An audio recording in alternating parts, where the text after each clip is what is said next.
Buongiorno ragazzi, hi guys. Welcome to a new Italian 101 video. Today we are going to talk about indefinite articles, or in Italian gli articoli indeterminativi. For starters, we're going to think very briefly about what we did in the previous video. We learned some vocab, right? Words like libro, which is book, or finestra, which is window, studentessa, which is female student, professore, which is male professor, right? And so on and so forth.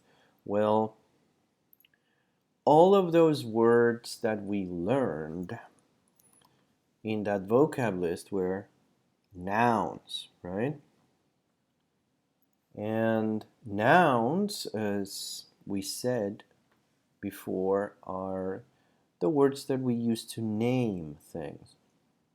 Things like living beings, places, ideas. For example, let's look at this fragment of a sentence, the professor. Which is the noun here? What is the word that is naming something? Well, professor is that word, right? It's naming a living being, right? A professor in this case. Here's the noun, right? So we can think about all kinds of fragments of sentences with nouns, right? The book, or a classroom, or a student, or the door, right? But all of those fragments, including the professor, have two words, right? So what is that other word called? Well, it's not a noun, it is an article, okay? Those are the words that we're going to focus on today.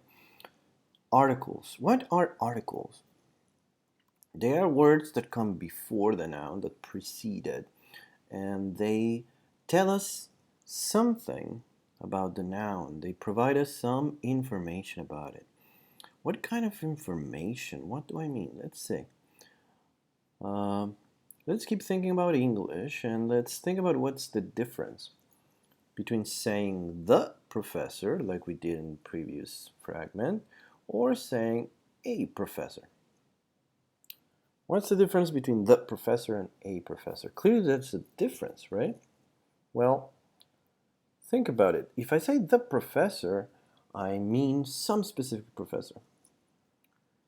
If you're walking down the halls and hostels talking to another student and they tell you the professor's so bad, you immediately ask, like, what professor are you talking about? Clearly they're talking about some specific professor, right?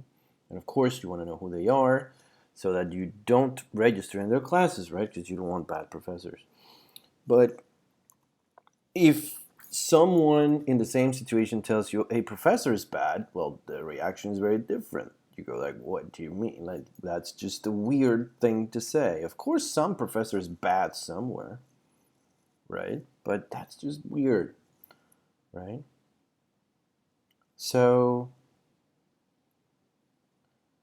the difference is that the professor refers to a specific professor. A professor means just a professor in general, right? So the is what is known as the definite article, talks about something specific, and a is the indefinite, and it talks about something in general, okay? Definite article, indefinite article. Now, if you recall what the title of this video was, it was indefinite articles. So we're going to study indefinite articles in Italian, right? So again, indefinite articles, they're short words that come before nouns, and they tell us that we're talking about something in general, like a professor, or a book, or a notebook, a pen, right? So as we said before, in English we have two forms for the indefinite article. We can say a or an. Okay? Let's think about that curious phenomenon for a minute. Why do you say a professor or a student, but you say an eagle? or an island. You don't say a eagle, you don't say a island, right? You say an eagle, an island. You use the form of the article that has an N, right? Even if you don't know the rule, you just talk like that, right? That's the way that English is. But let's think about what the rule is. Well, it has to do with the beginning of the noun that follows the article, right? If the article begins with a vowel, A, E, I, O, or U, we use an. Why? Because it's easier to pronounce, right? Or for phonetic reasons, if you want to be technical about it. It's just easier, like try to say it, a eagle, right? It's awkward. Moving from that vowel sound to the other vowel sound is awkward, whereas if you put the N in the middle, an eagle, it just flows out of the mouth, right? So it's for phonetic reasons. It's in order to make it easier to pronounce. Languages try to do this. They try to make it easier to pronounce things. So sometimes they introduce little changes in order to make things easier for speakers, right? Italian is just the same with the indefinite article, right?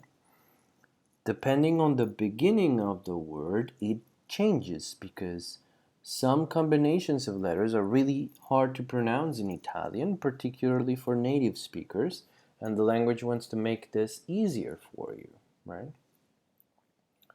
But there's another thing that also influences the indefinite article in Italian, which does not exist in English. Remember that nouns have gender in Italian. They're either masculine or feminine. Okay? So we also have to consider that when we decide what article we are going to use with a word. Okay? So we have to consider two factors. One is the gender of the word, whether it's masculine or feminine. And the second one is what it begins with. Okay? We consider them in that order. First we think about the gender, and then we think about the beginning of the word. Okay? This is very important. First the gender, then the beginning of the word. With that said, let's look at a little table that will show us what the indefinite articles in Italian actually look like. Okay? So we have 4 possibilities in Italian. Let's pronounce them. Uno, un, una, un. Okay? Notice that I'm not doing anything weird with that last one that has an apostrophe. The apostrophe is that little comma, right, above the N, right? It just sounds un, right? So, how do I use these? Well, let's look at the table. First, please notice that there are 2 big columns here. And then in turn, each of those big columns is divided in 2 more columns, right? What are the 2 big columns entitled? The one on the left says maschile, that means masculine. The one on the right says femminile, that means feminine. Okay? So remember, gender is the first thing we consider. So if the word is masculine, we go to the left side of the table. If the word is feminine, we go to the right side of the table. Okay? Good. And after we consider the gender, we consider the beginning of the word. Okay? So as you can see, we have 2 options for masculine words. We have uno and un. How do we know which one we use? Well, we look at the beginning of the word. When the word that we want to use an indefinite article with begins with zeta, right? or S and another consonant, or GN, then we use uno. Again, when the word is masculine, and it begins with Z, with S plus another consonant, or with GN, we use uno. Please remember that in the second case, it's S plus another consonant. Why? What do I mean by that? It needs to start with S, but then the second letter needs to also be a consonant, right? Consonants are the letters that are not vowels, and the only vowels in Italian are the 5 basic ones we studied, right? A, E, I, O, U. Or in English, A, E, I, O, U. So if you have an S and then a vowel, you do not use uno, you use un. It's only when you have an S and then another consonant, right?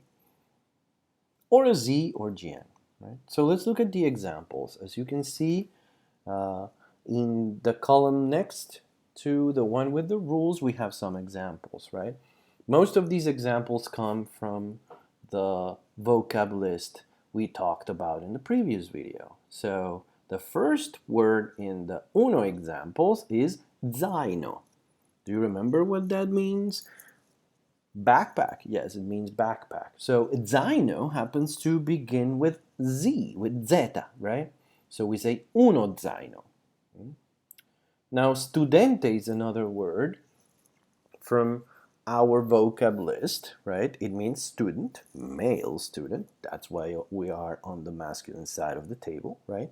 And it begins with S, and after the S, it has another consonant, which is a T. So it falls under the category of S plus another consonant. So that's why we say uno, uno studente. And then the third word we have not studied, gnocco, right? Gnocco, has anybody ever had gnocchi, right? They're those little, spheres of potato that they cook as if they were pasta, right? Those are gnocchi, right? So uno gnocco is one of those, right? Uno gnocco. There are not many words with GN in Italian, so I picked the one that I thought you would know about, right? If you've had some Italian food. Gnocco begins with GN, so we also use uno, right? Okay, those are the cases where we use uno. We also have another alternative for masculine words, un. When do we use that? In all other cases. What do I mean by this? If we do not use uno, then we use un. So it's actually fairly easy, right? You look at the gender. If the word is masculine, you go to the beginning of the word. If the word begins with Z, you use uno. If the word begins with S plus consonant, you use uno. If the word begins with GN, you use uno. In all other cases, you use un. Some examples of masculine words from our vocab list. Libro, it means book. It's masculine, so you say un libro. Professore, it's a male professor, right? You say un professore. Orologio, it's a clock, and it's also masculine. You say un orologio, okay? Before we move on to the feminine side of the table, let's think about what we're actually saying here. What does uno zaino mean? So, as I said, this is the indefinite article, and it's the equivalent of a and. So uno zaino means just a backpack, right? That's what it means. Uno studente, what is that? A student. Un libro, what is that? A book. Un orologio, a clock, right? Let's go to the feminine side of the table. As you can see, for feminine words, we also have two options. We have un with an apostrophe. Remember, no weird sounds here, it just sounds un. And we have una. When do we use un with apostrophe? When the word begins with a vowel. Again, vowels are a, e, I, o, u. So when the word begins with a vowel, we use un with apostrophe. Examples, un aula. Aula is a classroom. It begins with a and it's feminine. So un aula. Another example, università, which means university. It's also feminine. So, un'università. Good. And what happens when the word is feminine and it does not begin with a vowel? Easy. We say una. So, studentessa, that means female student, right? So, una studentessa. It does not begin with a vowel, it begins with S. Matita, that's a pencil, right? Una matita. Penna, that's a pen, una penna. Okay? Again, the first factor you consider is the gender of the word, either masculine or feminine. And then you look at the beginning. If it's masculine and it begins with Z or S plus another consonant or GN, you use uno. In all other masculine cases, you use un. If it's feminine and it begins with a vowel, you use un with the apostrophe.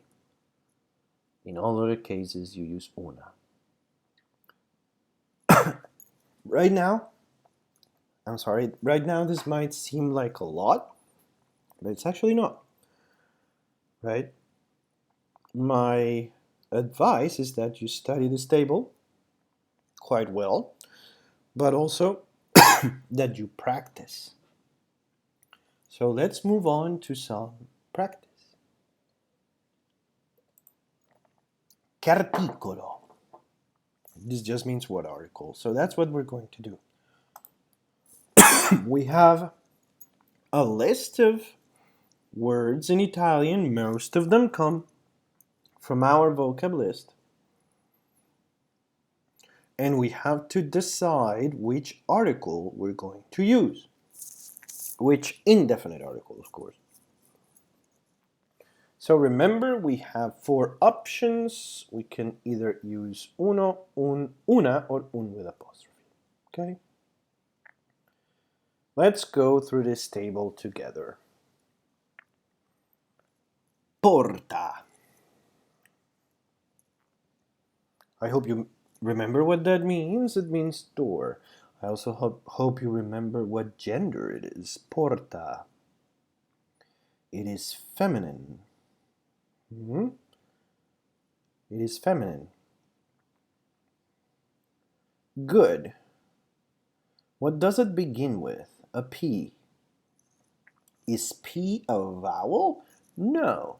So we use una porta. That means a door. Remember, for feminine words, we have 2 options. They are the 2 last ones in that little list. It's either una or un with apostrophe. Un with apostrophe you use with words that begin with vowels, and then una in all other cases. So porta does not begin with a vowel, we say una porta. Prossima parola, next word, finestra. What gender is that? Feminine again, right? And it does not begin with a vowel, so we say una finestra, a window. Prossima parola, professoressa. What gender is this? I hope you remember, it's feminine, right? That's female professor. Does it begin with a vowel? No, so una professoressa. Easy. Next word, professore. Pause, because this is no longer feminine. This is masculine, okay? So we don't use una or un with apostrophe. We have 2 different options here, uno or un. Okay? Now, let's recall what the rules are for uno. Uno we use when the word begins with S plus another consonant, or with GN, or with a Z. Is that our case here for professore? No. It does not begin with Z, it does not begin with GN, and it does not begin with S plus another consonant. So what do? We use un, right? We do not use uno, we use un. Un professore, which means a professor, a male professor. Next word, studentessa. It's feminine, right? Does it begin with a vowel? No, it does not, so we say una studentessa, a female student. Next word, studente. What gender? Masculine, right? Now, what does it begin with? It begins with an S, which is followed by a T. So this actually is one of the cases in which we use uno, S plus another consonant. So we say uno studente, a student, right? Again, this is done for phonetic reasons. This is done in order to help people pronounce, right? So if you want to do the little exercise, try to pronounce this in Italian. Un studente, un studente. It's a little awkward, and for Italians in particular, these like combinations of many consonants, they're just weird. They want to have their vowels. They want to sing, right? So they don't want to say un studente. It just doesn't flow out of their mouths. They want to say uno studente, okay? Uno studente. Next word, aula. What gender? Feminine, right? Aula, classroom, that's feminine. What article do we use? It begins with A. A is a vowel. So in this case, since it's feminine and it begins with a vowel, we use un with the apostrophe, un'aula. Right? Why do we do this in Italian? Well, in fact, in very old-fashioned Italian, you could say una aula. But speaking really fast, those two a sounds sort of get mixed together, right? And they become just un'aula, right? So this has sort of become standardized. And it's just the same thing that happens in English when you say I'm instead of I am, right? You can say I am, but if you say I am really quickly, it sounds like you're saying I'm, and that has just become standard, right? So it's the same thing. It's like an abbreviation to make things quicker, right? So again, aula is feminine and begins with a vowel, so we say un with apostrophe. Next word, zaino, right? What gender? Zaino is masculine and it begins with Z. So we use uno, okay? Uno zaino. That strong zeta sound of Italian is just really hard to pronounce if you don't have a little bit of room before. And the vowel provides that room. Uno zaino. Saying un zaino, it's just so awkward that you almost end up pronouncing some sort of vowel before it to make it actually sayable, right? So they insert that vowel. Uno zaino. Uno zaino. Prossima parola, next word, quaderno. Masculine, does not begin with Z, does not begin with S plus consonant, does not begin with G, and therefore we use un quaderno. Alright? Are we getting the hang of this? I hope so. Right? We just keep on practicing. Lavagna. What gender was lavagna? That means blackboard, and it's feminine, right? And it does not begin with a vowel, so it's una lavagna. Una lavagna, a blackboard. Aquila. This is not a word from our vocab list, but I can tell you that it means eagle and that it is feminine. A feminine word that begins with a vowel. What do we do? Yes, we use un with the apostrophe, un'aquila, an eagle. Prossima parola does come from our list, matita. Remember the gender for a pencil? It is feminine. Matita is feminine, and it does not begin with a vowel. Una matita.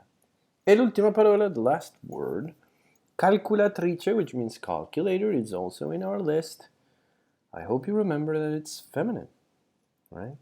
So it's una calculatrice. It is feminine, and it does not begin with a vowel. Okay? Please remember that the first factor you look at when you're going to assign an indefinite article to an Italian word is the gender of the word, and only afterwards you look at the beginning. Remember that rule, and please study the table. Okay? Grazie ragazzi. A presto. Ciao ciao.